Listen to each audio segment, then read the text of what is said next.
जय Hind everyone, this is the defence उस्ताद। इस video में मैं आपको बताऊंगा कि कैसे आप एक ऑनलाइन कोर्स लॉन्च कर सकते हैं, कैसे मैंने CDS NDA का कोर्स लॉन्च किया और उसकी डिटेल्स मैंने कैसे कवर करी।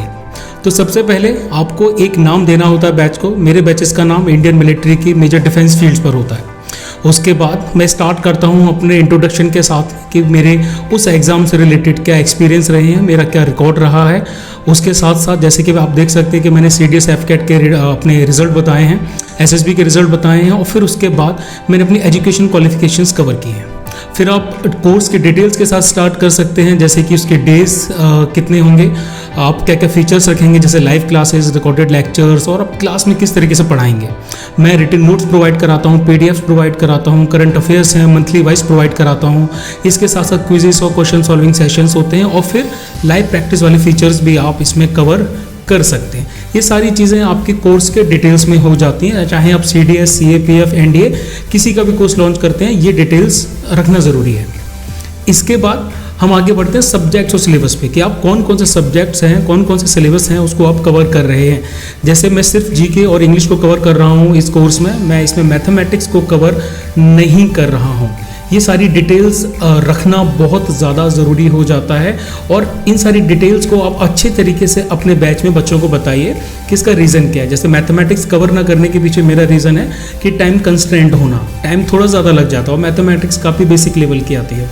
उसी तरीके से GK में मैंने बताया है कि मैं पॉलिटी, साइंस, ज्योग्राफी के सारे पार्ट्स हो गए वो कम्प्लीटली पढ़ाऊँगा, लेकिन जो हिस्ट्री रहेगी और इकोनॉमिक्स रहेगा उसके मैं सिलेक्टिव टॉपिक्स पढ़ाऊंगा। तो सबसे पहले इंट्रोडक्शन, उसके बाद में डिटेल्स अपने कोर्स की कवर करिए, उसके बाद में आप सब्जेक्ट और सिलेबस कर सकते हैं और फिर इसके बाद में आप बाकी जो फर्दर ऑन डिटेल्स हैं, लाइक टाइमलाइन क्या रहेगी, बाकी डिटेल्स क्या रहेंगी, उन सबको कवर कर सकते हैं। किसी भी बैच को स्टार्ट करने से पहले आपका उसमें एक्सपीरियंस होना बहुत ज़रूरी है, जो कि मेरे पास काफ़ी अच्छा एक्सपीरियंस है। इसके बाद अब हम बात करते हैं टाइमलाइन की, जैसे कि कितने वीक्स में आपने कोर्स को डिवाइड कर रखा है, कब से स्टार्ट होगा, हर क्लास वीक में कितनी बार होगी, कितनी उसकी टाइमिंग रहेगी और जो पूरा ऑर्डर है वो आपको मेंटेन करना बहुत ज़्यादा ज़रूरी है। और सबसे बड़ी बात कि बैच कब ख़त्म होगा ये भी आपको बच्चों को बताना बहुत ज़्यादा ज़रूरी है, ताकि टाइमलाइन उनके दिमाग में फिट हो सके कि हाँ इस डेट तक हम एक्सपेक्ट कर सकते हैं कि हमारा बैच ख़त्म हो जाएगा, हमारे रिविजन्स ख़त्म हो जाएंगे, मॉक्स वगैरह जो हैं वो इस पीरियड तक ख़त्म हो जाएंगे। क्यों? क्योंकि बच्चे से वीकली गोल खुद भी बना सकते हैं और आप भी अपने गोल्स बना के रख सकते हैं। मैंने रफ ड्राफ्ट तैयार किया है जिसमें पूरी टाइमलाइन मैंने बना रखी है कि किस डेट को मैं कौन सा लेक्चर कवर करूंगा और कितने लेक्चर में कितना टाइम रहेगा, कितना क्या कवर होगा, उसकी क्विजेस कब होंगी।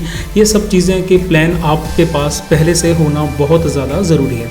इसके साथ साथ बाकी एलिमेंट्स जो हैं, जो पढ़ाई से रिलेटेड हैं, स्टडी से रिलेटेड है, बच्चों के सिलेबस से रिलेटेड है, ये सारे एलिमेंट्स भी आपको जोड़ने चाहिए कि आप कहाँ से मटेरियल तैयार करेंगे, कहाँ से आप रिसोर्सेज तैयार करेंगे, बच्चों को कितना पढ़ना पड़ेगा, आप कितने नोट्स अवेलेबल कराएंगे, आपके नोट्स किस टाइप के होंगे, आप डायरेक्ट बुक से पढ़ाएंगे या फिर आप PPT से पढ़ाएंगे। ये सारी चीज़ें आपके दिमाग में क्लियर होना बहुत ज़्यादा ज़रूरी है। इसको लिख लें आप कहीं।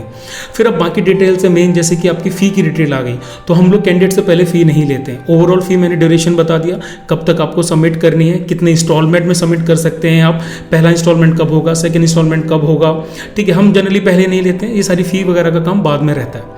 फिर अब बाकी डिटेल्स हैं कि भाई आप कहाँ पर अपना जो बैचेस हैं वो कंडक्ट करेंगे। जैसे मैं माइक्रोसॉफ्ट टीम्स पे कराता हूँ और उसके साथ साथ अपना पूरा जो भी वीक का डिटेल है वो आप कर लीजिए, डेडलाइंस वगैरह फाइनल कर लीजिए कि फ़ी सबमिशन कैसे होगा। मैं रेजर पे यूज़ करता हूँ क्योंकि उससे उसको फ़ी को ट्रैक करना काफ़ी ईजी रहता है। थोड़ा सा नॉमिनल चार्जेस रहता है रेजर पे का, but it is worth it. इसके साथ साथ आप बाकी बच्चों को बताइए कि आप उनसे क्या एक्सपेक्टेशंस रखते हैं, आपकी उनसे क्या एक्सपेक्टेशंस रहेंगी। जैसे कि मेरी एक्सपेक्टेशंस रहती है कि बच्चे डिसिप्लिन रहें, कमिटमेंट दें, पॉजिटिव एटीट्यूड रहे।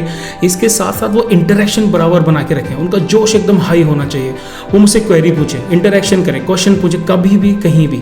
हो सकता है मैं उनके जवाब ना दूँ, हर वक्त मेरे पास जवाब ना हो, लेकिन मैं ट्राई ज़रूर करूँगा, क्योंकि it's 50% teacher and 50% student. Teacher जितनी मेहनत करता है उतनी ही मेहनत स्टूडेंट को भी करनी पड़ती है, तभी जाकर एग्ज़ाम निकलता है। अदरवाइज़ क्या रहेगा कि एग्ज़ाम आपका नहीं निकलेगा।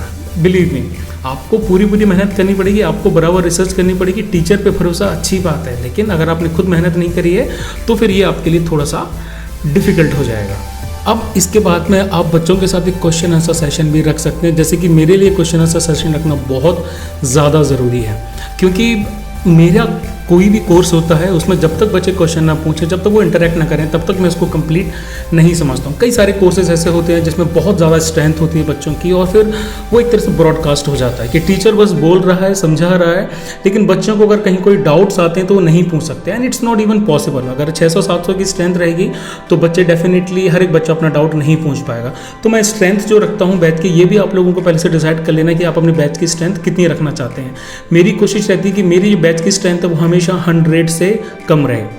इसके साथ साथ जो आपके रिकॉर्डेड लेक्चर्स हैं वो आप कहाँ पर बच्चों को प्रोवाइड कराना चाहते हैं। जैसे डेडलाइन सबमिशन के बाद में जब बच्चों को फाइनल रजिस्ट्रेशन हो जाएगा तो फिर मैंने ये डिसाइड किया है कि मैं अपनी जो रिकॉर्डिंग से पहले मैं गूगल ड्राइव में रखता था, लेकिन अब मैं उनको यूट्यूब पे प्राइवेट चैनल पे रखूँगा और उस पर बच्चों को प्राइवेट एक्सेस दूंगा। ये स्ट्रीमिंग के लिहाज से बहुत ज़्यादा बेहतर है मेरे लिए, क्योंकि इसमें डेटा कम कंज्यूम होता है और मुझे गूगल ड्राइव में या फिर किसी जगह पर जहाँ पर डेटा ज़्यादा कंज्यूम होता है वहाँ पर रखने की ज़रूरत नहीं पड़ेगी। तो क्वेश्चन आंसर सेशन जो है वो बहुत ज़्यादा ज़रूरी है, क्योंकि बच्चों के बहुत माइनर डाउट्स भी आते हैं और हर डाउट को लेना आपको सीखना चाहिए। आपको आना चाहिए कि बच्चे के छोटे छोटे डाउट्स को आप कैसे क्लियर कर सकते हैं, कैसे कवर कर सकते हैं, क्योंकि जब बच्चे में कॉन्फिडेंस होगा कि हाँ मैं ये कोर्स लेना चाहता हूँ, तभी वो अपना फुल फेथ के साथ में कोर्स में आएगा। अगर उसके मन में डाउट रहेगा हमेशा कि टीचर अपनी बेस्ट ऑफ द एबिलिटी के साथ में नहीं हमें पढ़ा रहा है या फिर हम नहीं पढ़ पा रहे हैं ड्यू टू सम रीजंस, तो फिर वो अपना बेस्ट नहीं देगा। तो अगर आपको अपने लिए, अपने बैच के लिए, अपने जो स्टूडेंट्स हैं उनके अच्छे रिकॉर्ड के लिए अगर आपको कोर्स स्टार्ट करना है तो फिर आपको उनके एक एक माइनर डाउट्स को कवर करना चाहिए। तो अगर आप इन सारी डिटेल्स को कवर करके चलेंगे तो फिर क्या होगा, बच्चों के दिमाग में डाउट्स बहुत कम आएंगे। लेकिन फिर भी कुछ डाउट्स आते हैं तो उनको बाद में ग्रुप में या फिर बाकी ऐसे किसी प्लेटफॉर्म पर टाइम टू टाइम ले सकते हैं। तो ये था मेरा पूरा का मैं कैसे एनडीए और सीडीएस का ऑनलाइन बैच कवर करूंगा। अभी एफकैट का कोर्स भी लॉन्च होगा तो मैं जल्दी ही उसको कवर करूंगा। उससे पहले मैंने टेरिटरी आर्मी की प्रिपरेशन कैसी की, इसका भी मैं एक जल्दी से व्लॉग कवर करूंगा।